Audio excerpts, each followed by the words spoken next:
yang masih hidup, evakuasi korban.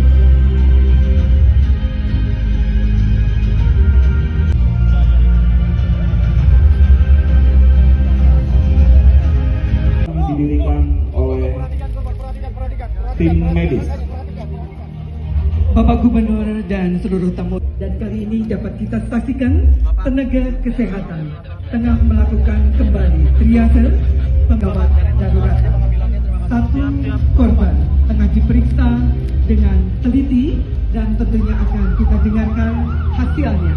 Dengan kesiapsiagaan tim kali ini, helikopter telah berada dalam kondisi meninggal dunia.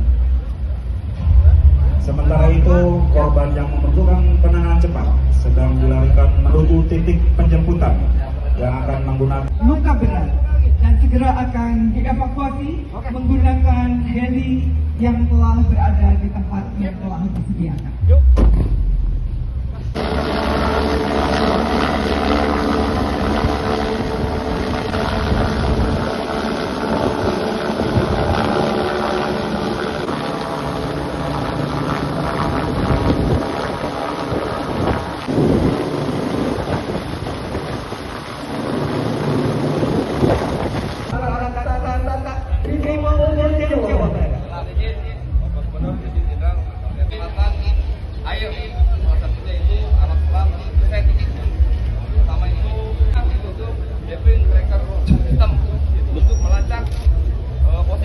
Selanjutnya, tentunya kami juga mempunyai perahu karet LCR.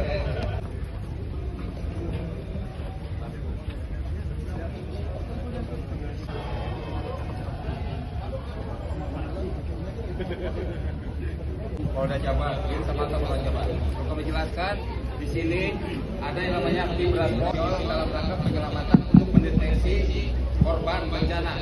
Ini bisa ada kameranya ini. Bisa diputar ini untuk mendeteksi adanya korban bencana untuk dilakukan evakuasi atau pertolongan.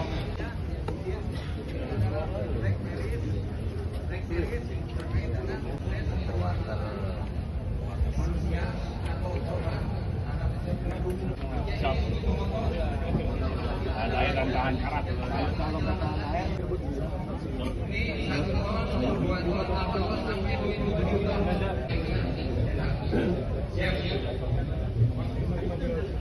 Hormatan pasukan Kepada pimpinan APEC.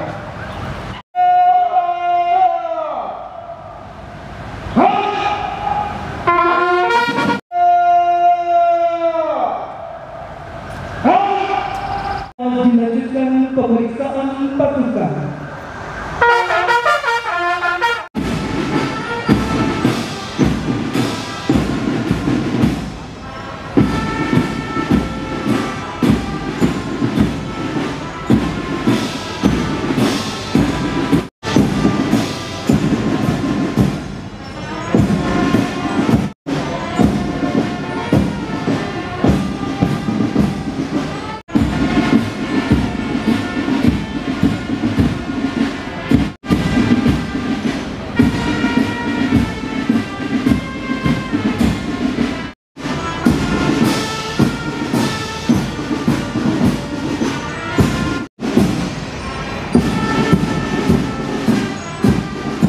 Bencana Polda Jawa Barat tahun 2000, relawan menghadap pimpinan apel.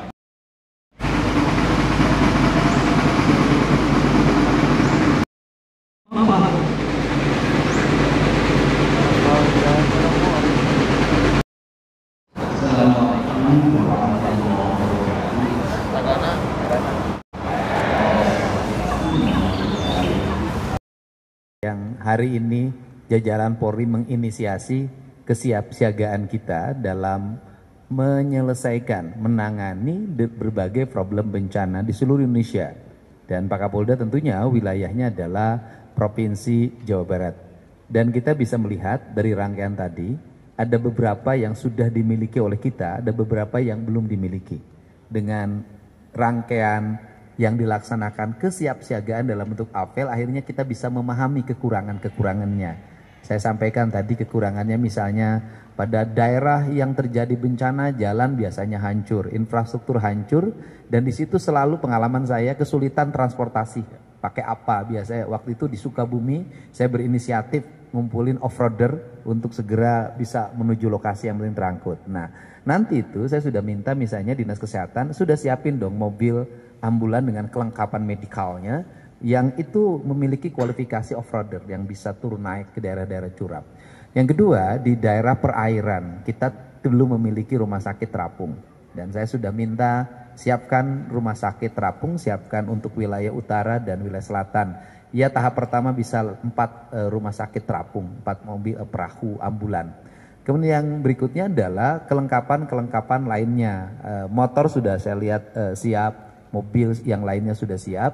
Tinggal kemampuan logistik, pembiayaan yang harus siap. Jadi karena pembiayaan harus siap, Pemda Provinsi Jawa Barat juga harus menyiapkan uang, biaya yang harus tersedia sebagai bagian dari tanggap darurat.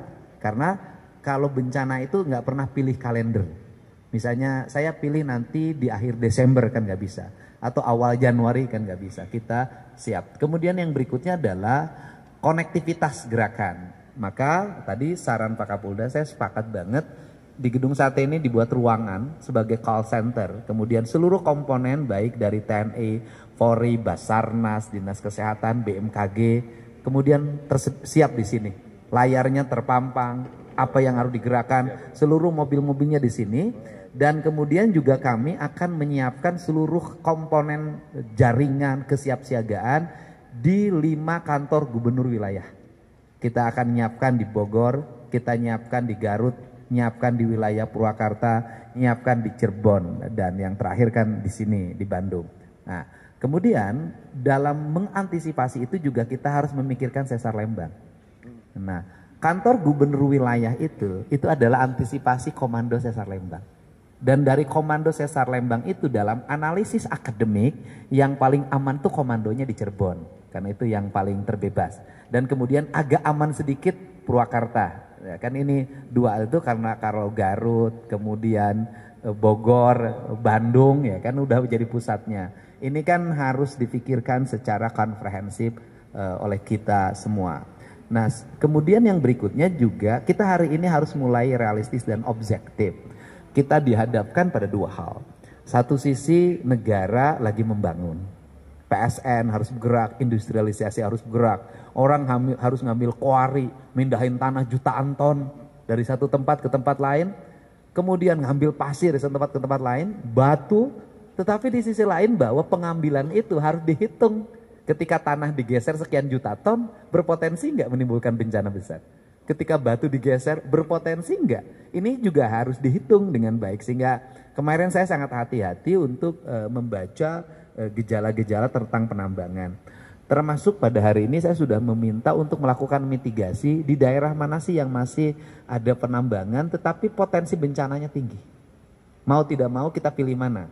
Pilih yang strategik atau pilih pencegahan bencana? Saya lebih milih pencegahan bencana. Dan yang terakhir bahwa mudah-mudahan lelangnya bisa dilakukan secepatnya.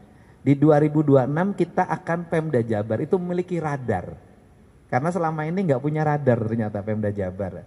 Nah, kita akan memiliki radar dibiayai oleh Pemprov Jabar dan tim teknisnya dari BMKG. Sehingga Jabar memiliki kelengkapan dalam membaca seluruh fenomena situasi. Dan semua ini berasal dari anggaran pemerintah Provinsi Jawa Barat yang kita melakukan realokasi dengan tepat, belanja dengan tepat, penghitungan dengan tepat. Walaupun ada pemotongannya juga tepat saya lihat. Nah ini tetapi sebagai pemimpin harus bisa hidup di tengah-tengah kesulitan. Kalau pemimpin hidup di tengah-tengah kesuburan itu biasa. Pemimpin yang bisa memanage kekuatan keuangan, survive di tengah kesulitan itu baru luar biasa. Saya ucapkan terima kasih hari ini Pak Kapolda, Pak Pangdam 3 Siliwangi, BMKG, seluruh jajaran, pimpinan DPRD yang support terhadap seluruh kebijakan Pemprov. Mudah-mudahan kita ini tidak selalu ribut ketika sudah terjadi bencana. Tetapi kita justru siaga sebelum terjadi bencana. Dan ada satu hal culture ya. Orang Indonesia ini nggak percaya sama BMKG. Orang Indonesia ini nggak percaya pada perkiraan bencana. Tidak percaya pada early warning. Nggak percaya. Tapi lamun geus batu kanu hulu baru percaya. Nah ini harus dibenerin. Terus kemudian ada kalimatnya, aku mangke, aku mah Gusti Allah. Nah ini juga, ini sebenarnya sikap-sikap yang tidak memahami Allah sebenarnya. Ini orang-orang, ini harus segera dibuat. Nah yang paling berat itu adalah ketika memberikan early warning kemudian tidak terjadi. Dicarekan itu saya yakin. Siang ngabobodo ka aing cenah. Nah ini juga hal-hal yang harus culture kita dipahami ya di kita ini. Sudah terjadi bencana pun disuruh pindah nggak mau. Kita tahu di Jawa Barat orang sudah jauh di sini, relokasi nggak mau, kajenting paeh di sini. Ini juga culture yang harus segera dibenahi. Mudah-mudahan ini segera tertangani. Kita punya komponen darat, laut, udara dan kepolisian. Mudah-mudahan menjadi jalan bagi penyelesaian berbagai problem.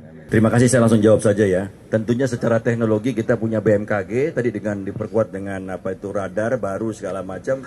Dan yang lain-lainnya Pak Gubernur telah memitigasi potensi yang akan menimbulkan bencana seperti tadi pertambangan dan segala macam, itu sudah ditata. Kita lebih milih untuk penataan penyelamatan masyarakat daripada tadi yang Pak Gubernur sampaikan untuk pembangunan yang lainnya. Ya, jadi itu sudah kita lakukan untuk early warning. Berdasarkan itu kita harus percaya apa yang disampaikan oleh BMKG dan semuanya yang kita lakukan mitigasi. Itu jadikan dasar kita untuk antisipasi bahaya. Tentunya pendirian posko ini, tadi kami bicara, ini kita perlu koordinator dan sudah direspon oleh Pak Gubernur. Nanti dari provinsi yang menjadi koordinator, jadi ada satu core center, nanti beranggotakan kita semua yang terlibat di dalam penanggulangan bencana. Kalau hari ini kita menggelar 2.500 personil dari gabungan. Tadi rekan-rekan lihat sendiri, ya tidak hanya Polri, TNI, BNPB, semuanya ikut semua, ya dari pemerintah provinsi dan relawan. Tadi kita libatkan relawan, begitu banyaknya relawan-relawan yang ikut, termasuk juga pramuka kita libatkan.